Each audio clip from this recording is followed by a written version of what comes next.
Okay, Sophia, if you want to get started.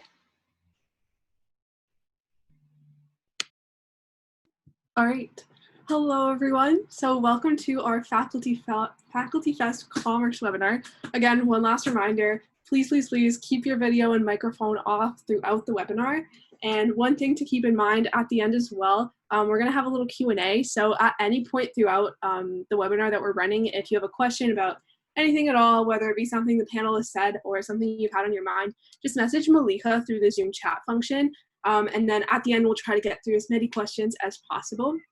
And if we don't get to your question, please feel free to message us on Instagram or email us or Facebook message us or anything. We'll have a bunch of contact information at the end as well. All right, so welcome to the Horizons Faculty Fest webinar edition. So before we get started, we wanted to do a land acknowledgement. So this is a land acknowledgement for McMaster University. I recognize we're all not on campus at the moment, but this is the location that we all have in common. So McMaster University sits on the traditional territories of the Mississauga and Haudenosaunee nations and within the lands protected by the Dish with One Spoon Wampum Agreement. This agreement is also a covenant with nature. Take what you need, leave something in the dish for others, and keep the dish clean.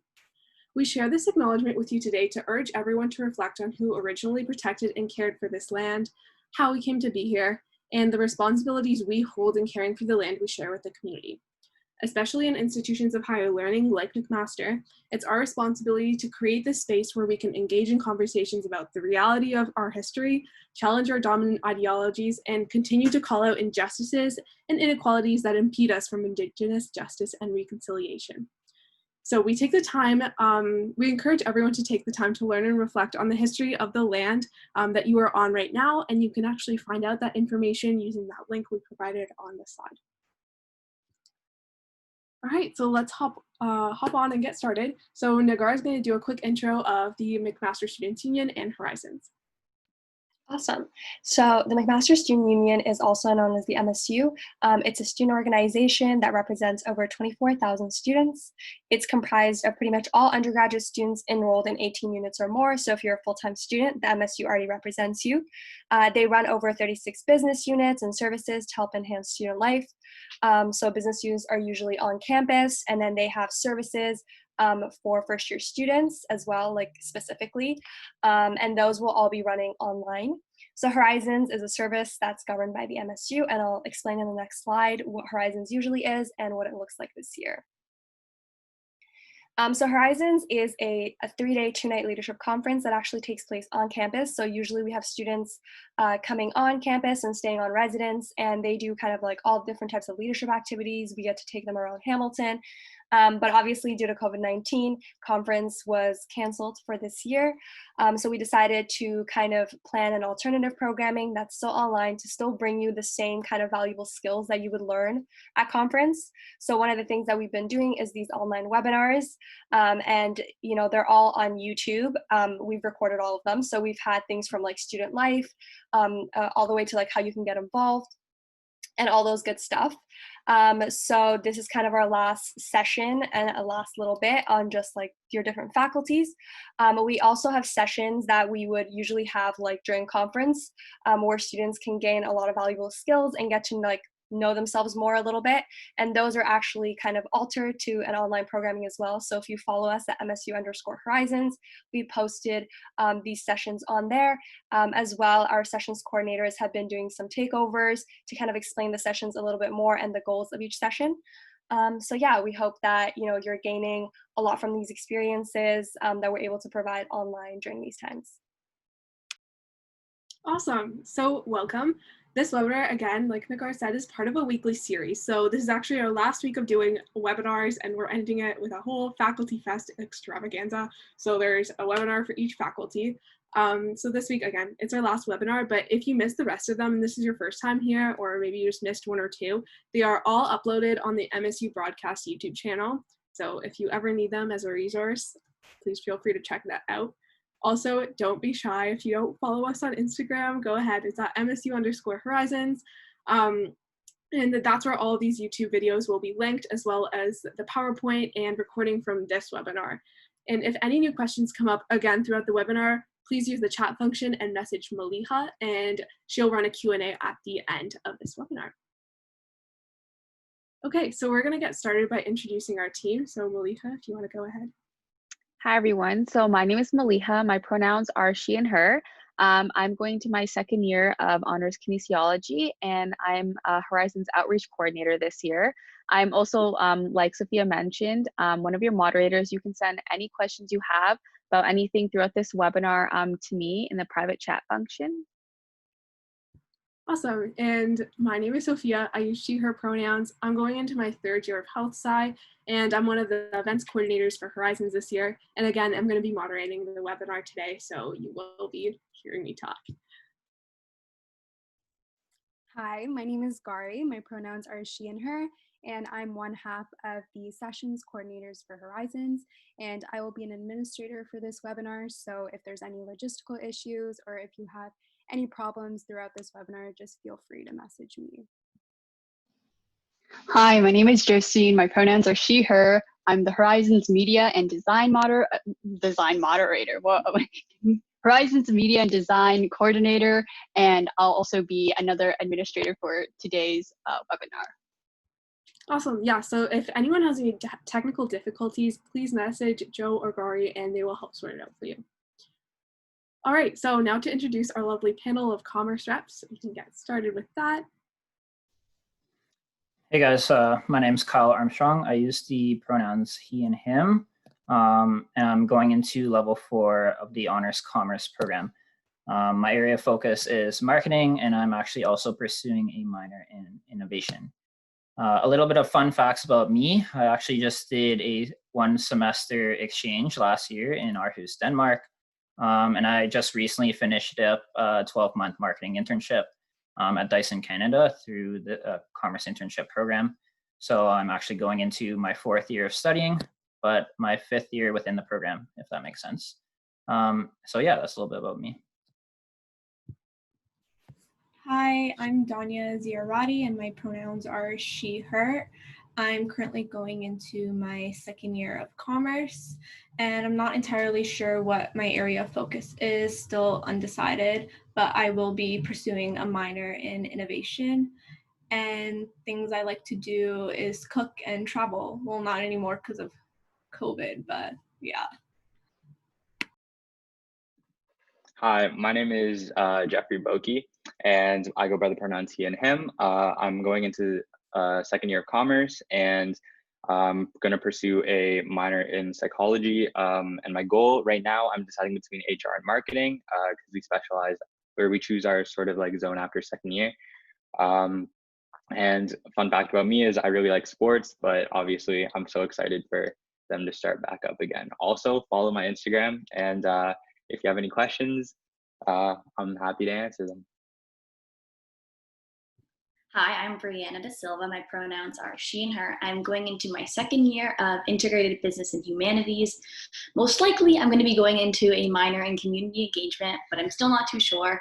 And a little fun fact about me is I'm on the field hockey team at MAC.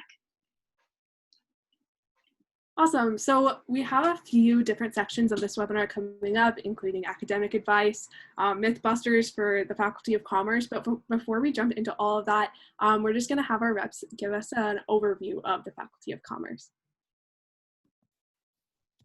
Yeah, so a little bit about a faculty overview. So within the DeGroote School of Business, we have 2 programs. We have the Commerce program, which I assume the majority of you guys are in.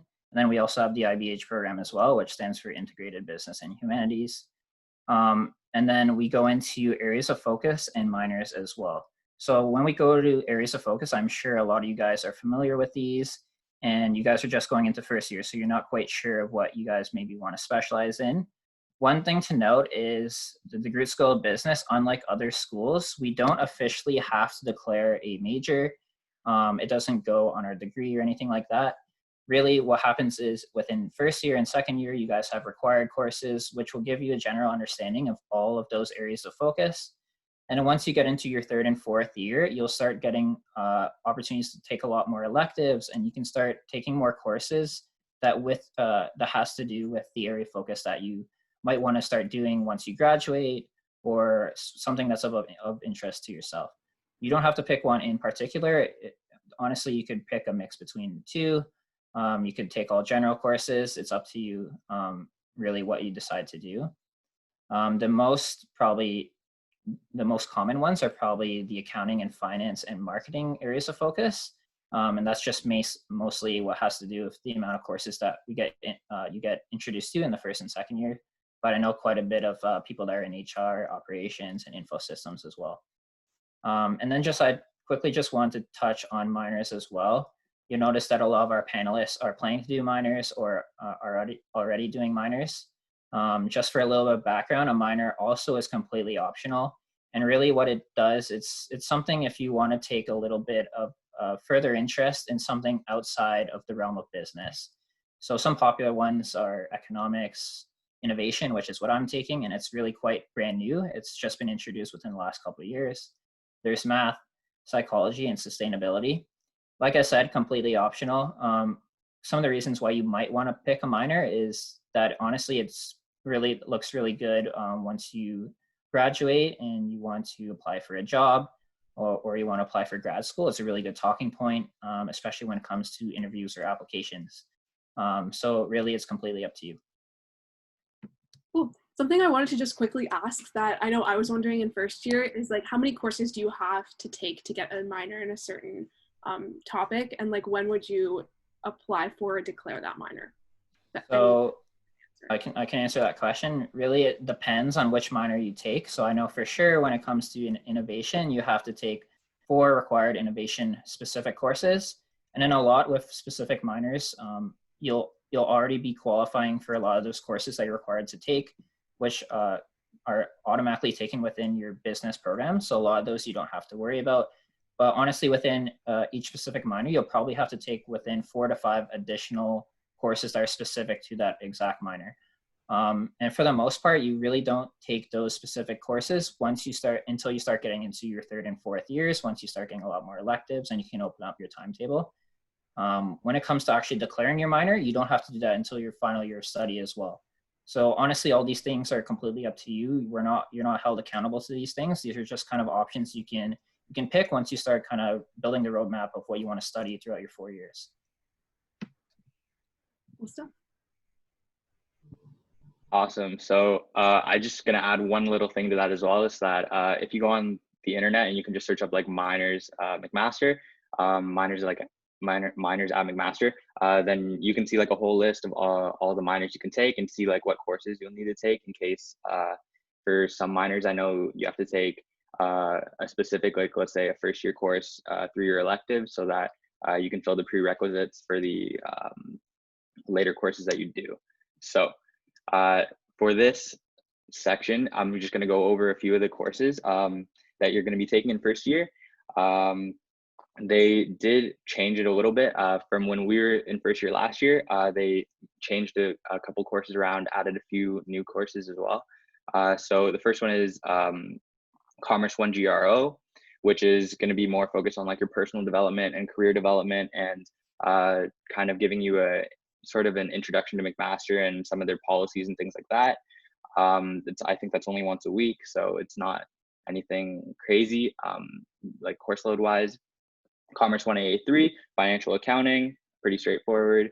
1 BA3 is organizational behavior. It's more like theory based, sort of along the lines of a little bit of like psychology and knowing how like teams work and that type of environment. You have business environment and organization, which focuses on, I actually didn't personally take this one, but this one focuses on the relationships between like business organizations and how they intertwine together. And then you have, sorry, I accidentally closed it. Sorry, you have econ, so microeconomics, and macroeconomics as well. If you didn't take calculus, then you have to take Math 1 FO3 instead of taking both economics at the same time. I ended up having to take one of those because I didn't take calculus personally. Then you have your second part of the sort of orientation course. You have your data analytics, which is a new course, marketing, which is a new course, macroeconomics, if you didn't take it in first semester, and if you did, then you can have 2 elective spots there. So those are the courses that you're going to be taking first year. If you have any more like further questions, because most of the upper years have done most of these courses, then just feel free to let us know, and we'll hopefully be able to answer your questions. If I can just jump in a little bit there, going back to that one, the classes for IBH are a little bit different. Most of them are the same sort of content as the ones that you guys will be taking in first year business. For example, accounting or leadership coaching, those are all the same ones. However, in the IBH program, it is a lot of a smaller class size, and you guys will be taking the classes all together. Micro and macroeconomics are two of the courses that we do get to take in the really large groups of up to like 400 kids, I think. So everyone can be together in that one, but in IBH first year, you'll take financial accounting, leadership coaching, a class called insight and inquiry, fundamental ethics, micro, macro, a class called peace studies, IBH in the community, language and society, and perspectives on Canadian business. And if you guys have any more questions about that, you can find them online, albeit different IBH websites, or you can contact me a little bit later. But sorry, you're all good now. All right, yeah, so the next thing we're going to hop into is some academic tips. So our panelists are just going to share some things that they learned throughout their time at McMaster that might help you in your first year. Yeah, so a few academic tips that will help you succeed at McMaster is getting to know your prof by attending office hours. They're always going to be there to answer your questions, and it's really important to get that one-to-one connection with them, and so they get to know you. Utilizing your TAs. TAs are just like upper year students, there to help you succeed, and they can give you advice and tips when writing your assignments and reports. And then if you have also any other questions, you can book with an academic advisor through the student experience office, and that can be booked through Oscar Plus online. Yeah, I just want to really echo that, especially when it comes to like contacting your professors and your TAs especially. More often than not, your TAs are a little bit younger, and they'll be like either masters or even undergraduate students. Again, I'm not sure how it works in commerce, but that's usually the case at Mac. And they really, really do want to help you for the most part. So if you ever have any questions, just feel free to reach out to them, and usually they're more than happy to help. Cool. Okay, so this is by far one of the most popular questions we've gotten throughout all of our webinars and Horizons. So at McMaster, we do have a lot of faculty-specific extracurriculars you can join. So now our panelists are just going to chat a little bit about the opportunities within the commerce faculty and how to get involved. Yeah, so honestly, you guys have a lot of opportunities at your disposal. Definitely a lot more opportunities than I definitely went through probably 5 years ago, just based off the current lay of the land. The first one, which is quite new, is the DeGroote Startup Experience. And honestly, this is a great program that you guys are going to hear about a lot more within the next coming weeks, which is a socially focused program, which will allow you guys to definitely speak a lot to and engage with up-year representatives like myself, and be able to build that relationship before you actually start school, which is honestly awesome, which I didn't get the opportunity to. And then the biggest one as well is Welcome Week, which is also known as Frosh Week. It's your orientation program, which will start introducing you to things with regards to the DeGroote student life. And we have a lot of great things planned for you. We have case competitions. You'll be able to interact with upper years in green suits, interact with professors. And there's a lot of fun things and team building things that you'll be able to get your hands on as well. Just based off my experience when I was participating in Welcome Week 5 years ago, honestly, I'm not exaggerating, but it was probably one of the most busy and probably the most fun like weeks of my DeGroote career. Just basically because you really get immersed within the program. You can ask so many questions. You meet so many people, not only just friends and people that are in the same situation as you, but you also really start, like I said, building relationships with your peers as well. People who are 1 year older than you, and people who are 3-4 years older than you in the program that have paved the way for you. And then as well with professors as well. So honestly, it's a really great experience. And I can assure you that you guys will have a lot of fun once Welcome Week comes. And then also, I just want to speak a little bit about being able to get involved in as many clubs and committees as possible. Of course, it's a little bit different right now as everything's a little bit virtual, but honestly, once school starts to start up, I really encourage you guys to really get involved and put your name out there and start getting participating in clubs. for various amount of reasons, like I said, you'll be able to meet friends. But number two is like you'll start to build that network, and you'll start to learn a little bit about things that you might like and things that you don't like at really at a fast pace. So I really recommend it. Honestly, if I were or you or any incoming student, I would probably say minimum probably get involved in maybe one club or one committee per school year. And you can kind of change it up as you go through. One of the things within first year that a lot of people get involved in is just with the clubs around a group, being a general member. You don't have to be on the exec team or make any hard decisions or be overly involved or anything like that. Being a general member is great because you show up to a lot of different meetings, and you really start to learn and see what goes on within that specific club or specific committee. So look for those kind of things starting to pop up once we start getting into August and September, and really start thinking about what you guys think you might be interested in coming into school already, and things that maybe catch your eye as you go through the semester as well. Yeah, totally agree. I think a great place to start as well, if you want to hear about some opportunities, would be the Facebook page. So the 2024, the class of 2024 Facebook page, lots of stuff gets posted on there, whether it be like the commerce specific page or just like the general one. Yeah, and I guess for me personally, I didn't get super involved in first year, and it's definitely an awesome option like you can do, but it also let me kind of transition to the university life. So whatever you choose to do is totally cool, especially with this online semester coming up. Things can be kind of hectic. But if you are looking for those opportunities, they're definitely out there. And I think also to echo on the Welcome Week stuff, Welcome Week is such an awesome place to meet upper year mentors like the panelists that we have talking right now. They're all awesome reps. Another place you can do that you have at your disposal this year is the Archway Mentorship Program. So if you are looking for those like really one-on-one connections, an upper year you can go to ask any questions, definitely reach out to your Archway mentor. They were very carefully picked for that purpose. So that's another resource that you have. I also wanted to ask, I don't know how much y'all know right now, but if you want to chat about any of the Welcome Week kind of virtual events that Commerce has planned. Yeah, so like I said, like we have a bunch of case competitions going on within Welcome Week. And then also we're going to have a whole bunch of team building exercises as well. So you'll all be able to interact with reps, and then you'll be able to interact with other students as well. And then also there's going to be opportunities to get introduced to clubs during Welcome Week in addition. Another thing I want to add about clubs as well is that I've heard from other schools, and maybe in high school as well, sometimes there's a little bit of a cliquiness and a little bit of like a hierarchy or like a stigma when it comes to joining clubs, perhaps at other universities. I just want to share all of you guys that at DeGroote and within McMaster that there isn't that at all. So from my experience, everyone has been super inclusive and super welcoming, and no one really looks at you differently no matter what year you were in or what club you join or what your background is. So that's something to note as well. One more thing about Welcome Week, if you guys don't already follow at Green Suits, they'll be posting all of the updates there and all the different things that are coming up.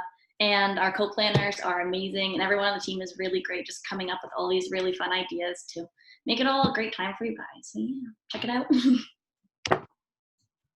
Awesome. All right, so yeah, again, every faculty somehow gains a reputation, I guess, within McMaster, but even like as first years kind of going into Mac. So there's some notions about faculties that aren't necessarily true, and that's some of the stuff that we're going to talk about during our faculty webinars. So our next section is some Mythbusters about the commerce faculty. All right, so a few Mythbusters are, the first one is that second year will be your hardest year, which like I mentioned before, first year and like pretty much for you guys, the whole like rest of your 4 years or 5 years is pretty restructured. So this might not be true. Like obviously nobody's gone through the structure that you guys have or that you guys will be going through yet. But they did really try hard to make it the most balanced it could be. Another thing that I found the group was really good at was they always like ask for feedback from students and from everybody to make sure that they can improve on things that needs to be improved on, or they get feedback just to make your overall experience a lot better, which I find is really important. Second one, obviously like faculty wants you to be successful. Everybody here at DeGroote tends to be a pretty like, inviting community. I was pretty scared going into my first year, whether people would be like, like scary or like, oh no, like there's so many new people. But honestly, the main thing that I really learned was that, it never hurts to like reach out to somebody if you need help, or if you are really like looking for a certain thing or like a certain club, let's say, you just ask somebody about it, and everybody's pretty welcoming here. And upper years, we're not here to like scare you and to like bully you around, to intimidate you. We're all here to like, we're students just like you, and we're all in your position as well. The second one, myth, is that A's are not reasonably attainable in a business program, which I've heard go through a lot of people's mouths, or like other universities as well. Which is actually like not true. Many reps like you'll speak to at welcome week will have like straight A's. I mean, like go off, good. But yeah, it's definitely manageable to balance both your extracurriculars and your school life. It's really important to have that healthy balance. It's also really important not to push yourself way too hard to the point where you're way lopsided one side or the other. I think you'll find that balance in first year. It's a lot of like experimenting based on that. One more that we written down was that business programs are cutthroat, and like I said earlier, people at DeGroote especially are really inviting. They're really nice, and we're not like, it's competitive to a good point. It's competitive where we all push each other to make each other like better and build each other up. And there's not really, that cutthroat, like sabotaging mentality that you might hear about at other schools. And that's like I'm like genuinely saying that. It's not just, me gassing it up, but for sure, like, don't be scared. Like, I know that sounds easy to say right now, but don't be scared. We're all here to help. And we hope that you guys will have the best first year you can. Does anybody have any other ones to add in? Well, yeah, just to add on to that, what Jeff's last point was, like I've heard at other schools, not to name names, but a lot of horror stories about in the business program, for example, like required readings. It's like sometimes people will go sign out a book in the library, and after done with it, they'll rip out the pages so that the next student can't read it or can't like do their assignment. I just want to go like and reiterate what Jeff said, that it's quite the opposite here, and there's absolutely none of that going on at McMaster within the DeGroote program. And honestly, like we had a slogan a few years ago, which is one team, one DeGroote. Everyone's really going for the same goal here. We really want everyone to succeed, whether it be our students wanting our peers to succeed, and also our professors really do everything they can to build us up and make sure that we have the best experience possible, and we set out and we're on the right path when it comes to graduating as well. So again, just reiterating what Jeff said, but honestly, like that's the opposite of what really goes on within the group. Tying on a little bit to that, even one of the things that sold me into going to MAC was I went to one of the fall preview days, and they said that at MAC, they don't want you to be the best, they want you to be your best. And that really resonated with me, and I really like that. And it honestly is so true. And that's another sort of myth that I think ties into it, is that everybody has their own balance with different things, and you just kind of have to find yours. So if that means that maybe you can join 5 different clubs and have a full course load, then go for it. I mean, you go. But if you can't, that's okay. You just have to find your rhythm, but it'll work out. Yeah, just to echo that, there's definitely myths about our university, other universities in general. And I think everyone has a very unique experience at MAC. And even just to touch on the points like on this slide, I've definitely experienced them too, even though I'm not in commerce. Even when it comes to like getting A's, there's so many courses at McMaster that have, I guess, like a reputation of being really difficult. And sometimes that can be really intimidating to go into. So I think it is definitely important to like get advice from your peers, but also remember that everyone has their own unique experience. Maybe you're going to thrive in that course. Maybe you're not going to have straight A's in first year, because it is definitely a tough transition. So just keep in mind as much as possible to not compare yourself to anyone else, especially within first year when everyone's kind of adapting to the new situation. I think it's super important. All right. So what do you need to get into Commerce Level 2? All right, so when you get from first year and you're finishing that all and you're going into second year, you need to have a GPA of a 5.0, which is a C or a 63%. and on the first 24 to 30 units that you attempted, including your required courses. If you fail a course, some people do, and that's totally okay, but you can still get into second year even if you failed no more than one of the required courses and if you failed no more than 6 units overall. Awesome. Yeah, I want to just add to that. If you're ever having troubles, no matter what faculty you're in, chat with your academic advisor. Again, they're here to help you and help you plan your courses as well. So always feel free to reach out to them. Does anyone want to add anything to that? All right. So the next question is, what do I need to do to qualify for exchange and internship? Yeah, so I can speak to this. I've actually participated in both. So there are a little bit of requirements when it comes to internship and exchange. The first one being you must be a full-time student. So that's 3 courses minimum per semester, which I assume for the most part, most of you guys will be. And then also we need a minimum requirement GPA of 7.0 after your second year, which is a B- or 70%. So a little bit harder than the previous requirement of getting into level 2 commerce. I wouldn't say you have to have outstanding grades, but your grades definitely do have to be decent. So just be cognizant of that if you want to take advantage of these opportunities. First and foremost, I just want to speak a little bit to internship. Some of the other requirements are within your second year, you're going to have to take a course called Career Development 2INO. And a lot of students actually take this course, even if they don't end up doing internship in the end. It's a really good course to take. It's a course in which you learn a lot about how do you spice up your resume, how to be professional, and then also some interview practice as well. Within that course, there are some upper years that have gone through the internship experience, like myself, that can help and guide you throughout this process. And then just some other things for internship as well. You have to be enrolled in level 3 and then eligible to work in Canada. So just a little bit on internship. Internship will happen after your 3rd year of school at McMaster. And it's anywhere between 12 to 16 months at one singular company, nonstop. And I obviously am an advocate for it because I have done it myself. You don't have to. I know a lot of people that chose not to do internship and instead just graduate within 4 years and then apply for their full-time job once they graduate. But a little bit of reasons why I think you guys might want to take advantage of this opportunity. Number one, you get work experience, not to mention also getting paid, but also you are able to build like your network before you graduate, which is, I think, a huge help. So that once you actually do finish your 4 or 5 years, you'll be in a really good place to enter the workforce.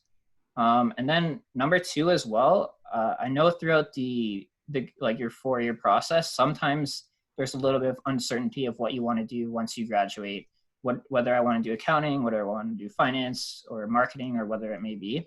The best thing about internship is that you'll be able to see if you, whatever you choose, for example, I chose marketing, but I was able to see if I really saw myself doing this for 30, 40 years in the future after I graduate. And say I didn't like it, you do go back to your final year of school afterwards, which means it's not too late to switch your area of specialization and change the courses that you want to do, which honestly is a really unique opportunity because say you actually graduated without any work experience and you went into marketing and you decided you really didn't like it, it's a little bit more difficult to kind of change your career path after you graduate. And then just the final one as well that I thought was really interesting for me in terms of why I applied to internship is that I found throughout my 4 years at McMaster, within the summertime when you're applying for maybe an office job or applying for a summer internship, it's a little bit more difficult to find a job simply because there's so much competition, not to mention right now we're going through the COVID-19 pandemic, there's a little bit less jobs out there. And then as well, once you graduate full-time, you're also competing with a huge workforce and a lot of people in a similar situation as you.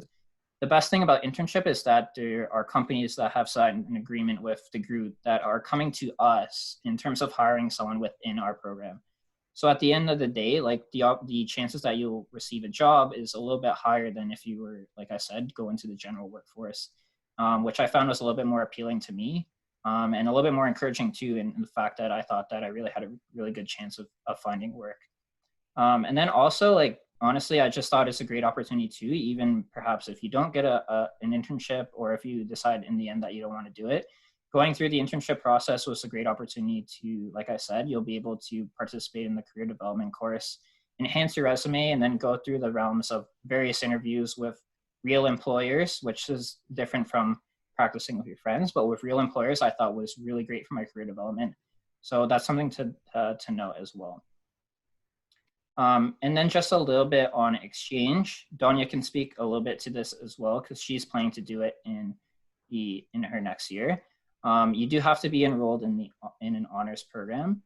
And then in terms of timing of when you can do your exchange, it will either happen in your third year, or it can also happen in your final year as well.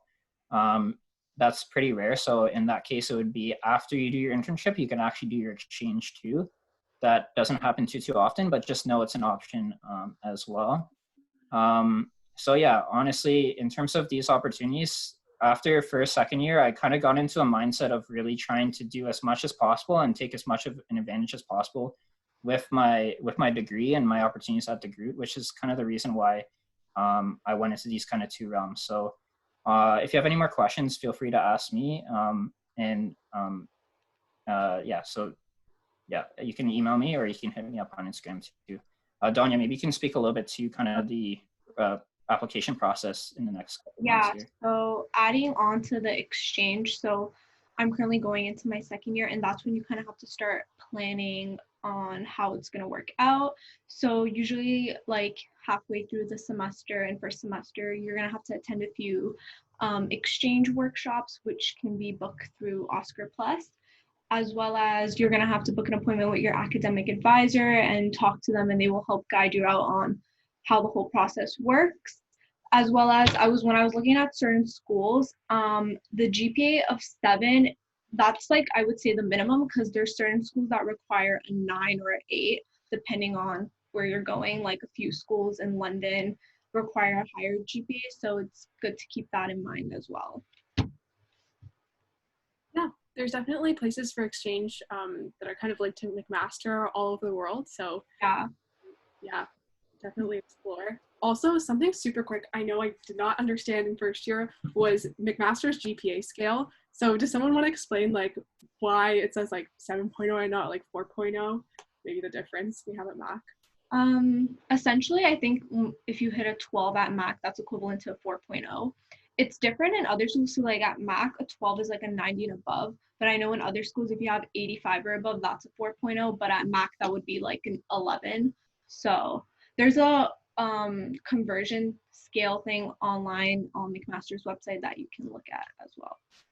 Yes, definitely. Conversion scale has saved my butt these years. So especially if you're like, something I found it helpful for is like if you are putting your GPA on your resume or anything like that, for something outside of Mac, definitely convert it, because I think not a lot of people know the difference. Yeah. All right, so moving on to the next question. What are strategies that will help me achieve good grades? Yeah, so a few tips that you can do to succeed at degree or any of your lectures in general is going over your notes prior to the lecture. So professors will usually post their notes in advance on Avenue to Learn, and going through it quickly will not make you lost in lecture, because I know personally sometimes I wouldn't review it and then I had no idea what the professor was talking about. So I think it's really important to go over your notes just so you have like a brief understanding in lecture. And then once you're in lecture, I think taking a few notes and important keywords that the professor's saying, because they will talk about stuff that is not mentioned on the slides or the textbook. For example, like in macroeconomics, our professor on our exam, there was a few questions that she put on the exam that was not talked about in any of her lecture videos, her lecture slides, her notes and textbooks. So it's important to take notes on the key points they say in class. And then always when you're finish a midterm and stuff, professors always put out announcements that you can ask for feedback and go over your exam. I find that really helpful because that will help prepare you for the final, because Not all finals, but most finals are cumulative, so it will add up. So it's good to go over your mistakes and learn from it.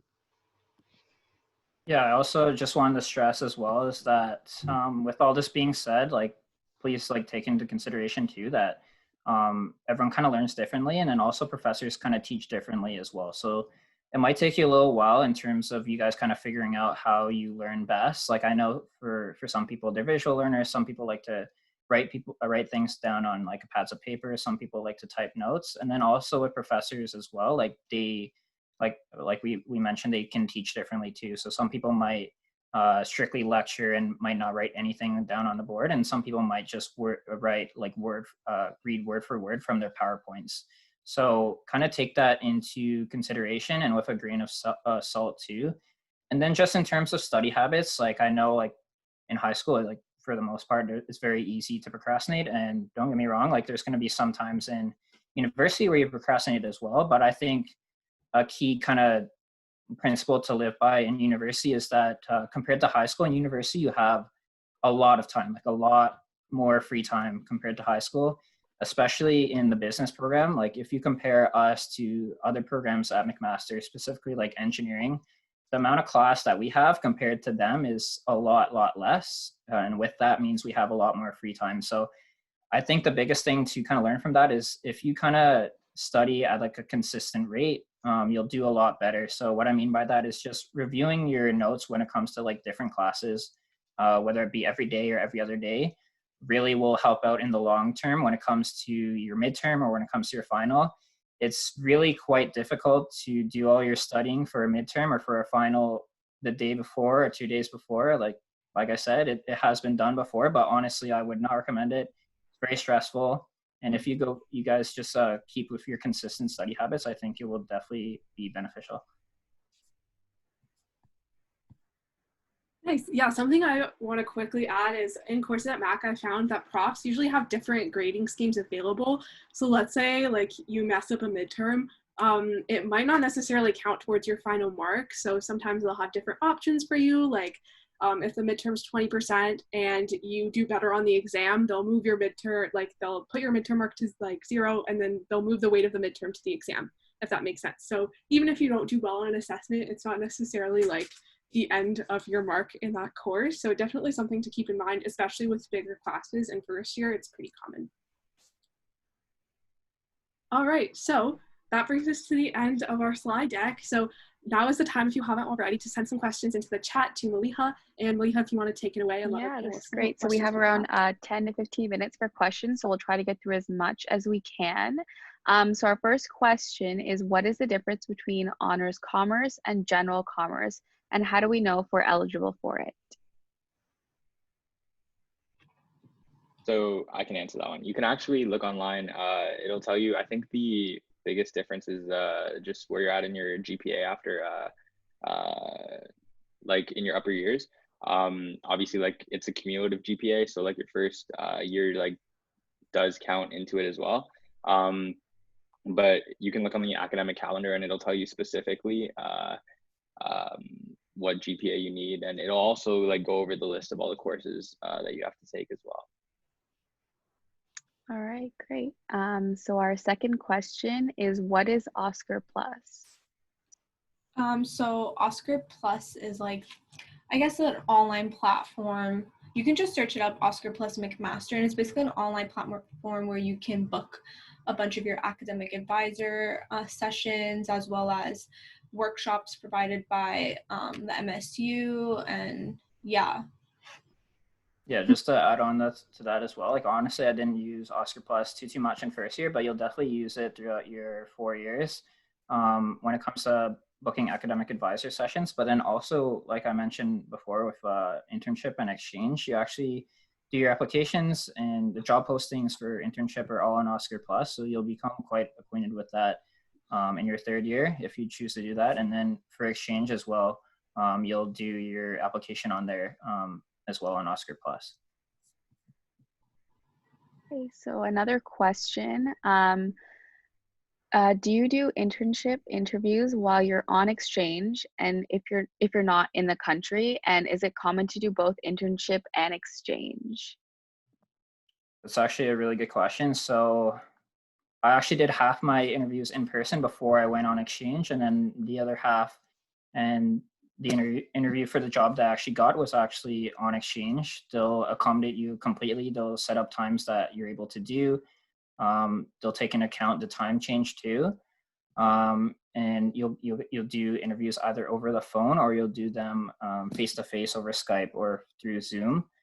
And then in terms of the second part about if it's common to do both internship and exchange, for me, I did both. I know quite a few people who did both, but I think it's the most common that someone does at least one of the two. So I'd say exchange was a little bit less common than internship, because exchange, just a little bit about exchange, for the most part, you have to pay for a lot of it. So the tuition is exactly the same as what you would pay at McMaster, but your flight and your accommodation, and then all your spending money and traveling money, that will have to come from your own pocket.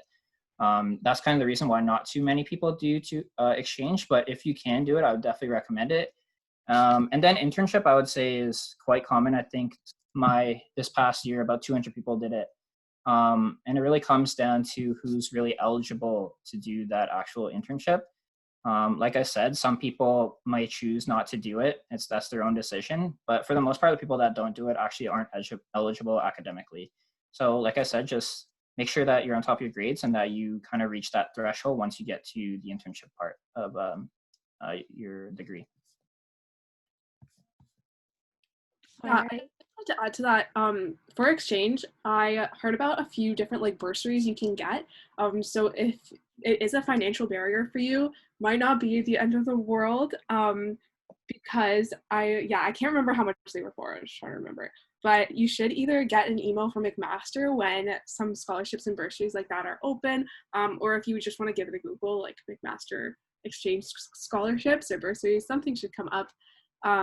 And for Oscar Plus, I just kind of wanted to add on to that. If you kind of need help navigating it, or any of the other virtual platforms that Mac uses, so we're talking like Avenue, Microsoft Teams, Mosaic, that kind of stuff, Horizons has a webinar. I want to say it's webinar 3, and we kind of go through that. So if that's something you're curious about, you can definitely just watch the recording or look at the slides for that. All right, thanks, Sophia. So our next question is it possible to go for 2 minors? Yes, it is, but you have to keep in mind that there might be more course load and more electives that you have to take. So it's your choice, essentially. Just be prepared to take more extra credits in order to get that minor. Yeah, and I can add on to that a little bit as well. Like for that as well, like when you look up the minors, it'll tell you how many required, courses you need to take. So if you do take 2 minors, you probably in most cases won't be able to take that many electives outside of those 2 minors. So just keep that in mind as well. Also, just note that in your final year, you are able to overload. So you guys know that we usually take 5 courses per semester. In your final year, you're able actually to take 6 per semester. So if need be, like usually people use that opportunity to kind of take some final courses that they think they'll be using within their career, or maybe to help them out with their minor. A lot of times people kind of take advantage of that within their final year. And you can also take summer courses as well. Yeah. All right. So next one is about IBH. So if I'm in IBH, do I get equal consideration for commerce, co-ops, and other campus opportunities? That one is a good question, and yes, you do. When it comes to the internships, I'm not 100% sure because I haven't gone out and applied for them, but I do know that the success rate for getting an internship in IBH is quite high. I believe that this year, the class that's going into it, I think there was about 27 of them that tried to get internships and 24 of them did. So it's a pretty high success rate. And when you're going out for a lot of clubs or different things like that, they do want everyone to feel represented. So they will make sure that there's a good balance of that as well. Yeah, I can speak to that too. Just at my past internship at Dyson, the person who actually replaced me was actually in IBH. So I can definitely attest that people kind of look at you kind of not differently, kind of as equal. So there's no kind of stigma with that whatsoever. You'll definitely have equal opportunity. All right. So I think we have time for one. Oh, all right. So I think we have time for one more question. So will we be able to join clubs starting in the fall, and what is the tuition for first year? So clubs, I know that they're planning on doing like their own online sessions, as well as green suits. We're going to be showcasing a lot of the clubs that you can sign up through online through their website. So you'll have a lot of resources through that. And our tuition last year was around, I would say around 11,000 for me, but because I also did residence, so it was like 24,000. But if you're not doing residence, I think it's close to like 10 to 11,000. And I know for IBH it's more. Yeah, I think it's a little bit closer to 12,000, but that is because of some of the different opportunities we get in the program and some different resources we get to use, and even the trip to Ecuador that we get to go on, which the location might end up changing somewhere down the line, but yeah. Yeah, a little bit to add on to that, like it's just for the courses alone, it's 9,300. I just like pulled it up. But then obviously like you have all these supplementary fees and different things like that, which I believe will be like, they should be lower this year because of a lot of things that aren't open on campus. Because I know, like, for example, we paid for the gym and for the bus pass, and those aren't happening anymore. And also dental plan as well, which you can opt out of. Yeah, there's a bunch of things that can let you opt out through Mosaic. Yeah, something to keep in mind too is sometimes textbooks can add up. So I think something that someone told me in first year that was super useful is that you don't necessarily have to buy a textbook like on the first day of class. What I've been doing in my past few semesters is just like waiting either like a week or two into the course to see if that's something that the professor actually like refers to and like pulls from and that you need to read in order to succeed on the tests and midterms. For my courses, more often than not, that's not the case. But I don't know, how common is it, I guess, in commerce to kind of need to get a textbook for a course? Yeah, some courses in commerce, it's kind of mandatory because they make you buy the code. So they know you can't buy an old textbook cheap because they, like accounting, for instance, they want you to use the online Pearson. So you have to buy the code because it expires every year. So that's kind of unfortunate. But there's a few courses like OB, they've been using the same textbook for 5 years. Yeah. Yeah, I think for the most part, like for the majority, a lot of commerce courses, like once you start getting into second and third year, you kind of have 3 options for every textbook. It's either like a brand new hardcover, you can get used, and then you can also get like an e-version as well. So no matter what kind of price range you're looking at, there's kind of an option for all of you. And then just a word of advice as well. It's like when I was in first year, I kind of just became under the impression that I should probably buy everything like brand new and hardcover.